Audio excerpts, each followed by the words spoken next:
તો મેં બનાવી નાખી છે ભેળ, તમારે લોકોને ખાવી તો તમે પણ આવી જાઓ. અને હું થઈ ગઈ તૈયાર, કેમ કે આપણે જવાનું હતું બહાર. પપ્પાએ પહેરી લીધું એનું હેલ્મેટ ને હું ને પપ્પા બે નીકળી ગયા બહાર જવા માટે. ને તડકો પણ બહુ જ હતો અને આપણે જઈએ છીએ ગટ્ટુ માટે ઝૂલો લેવા માટે. તો અમે અહીંયા પૂછ્યું હતી ભાઈ કે અહીંયા નહીં, તમને હીરાબાગ સારથીમાં મળી જશે. ત્યાં અમે ગયા તો ત્યાં તો 4 વ્હીલ ને કાર ને નાનો ઝૂલો હતો. પપ્પા કે નાનો નહીં મોટો લેવાનો. પપ્પા કે આપણે ગટ્ટુ માટે જીપ્સી રહી જાય. મેં કીધું સોસાયટીના છોકરા રોહે જીપ્સી જોઈને. મેં કીધું હાલો અહીંયા ન મળ્યું તો પછી પી લીધી સોડા, કેમ કે તડકાનું માથું ચડી ગયું. તો પપ્પાએ તો સાદી પીધી ને મેં લીંબુ સોડા પી લીધી ને આવી ગયા ઘરે. તો ગટ્ટુ મને કે મમ્મા તું મારો ઝૂલો ન લાવી, બોલો એમાંથી રીસાણી હતી, જો બોલતી નથી.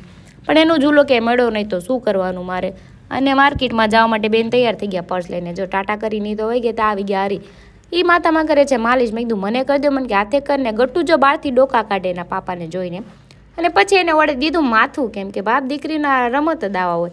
અને બેસી ગયા જમવા. રીંગણા બટેટાનું દેશ એકદમ શાક હતું, મજા જ પડી ગઈ. તમારે કહો તમે આવી જાઓ ને. અમે નીકળી ગયા બહાર જવા માટે, કેમ કે આપણે જવાનું છે ક્યાં હમણાં તમને ખબર પડી જાય. જો મયુરનો હાથ ભાંગી ગયો છે તો આપણે એની ખબર કાઢવા ગયા હતા. ભાઈ જ્યારે હોય ત્યારે પડ્યા જ કરે, ગમે ત્યાં ઢોળાઈ જાય. મેં કીધું અને આ બે જો કૂતરા વિંદડાને જેમને રૂબાદાત કરે, જાનુ ને મનોજભાઈ. અને મનોજભાઈ તો ઠીક, હવે આ મયુર જો તમે. અને આ જો સાંડલો કરીને ડાન્સ કરી કે મને વિડીયોમાં લેજો. ફૂલ વર્ક જો તમારી ચેનલમાં આવી ગયો છે, લાઇક શેર સબસ્ક્રાઈબ. અને આને એક માવો ખાવા સિવાય કાંઈ ધંધો જ નથી. અને મનોજભાઈ બધાવા સિવાય કાંઈ ધંધો નથી.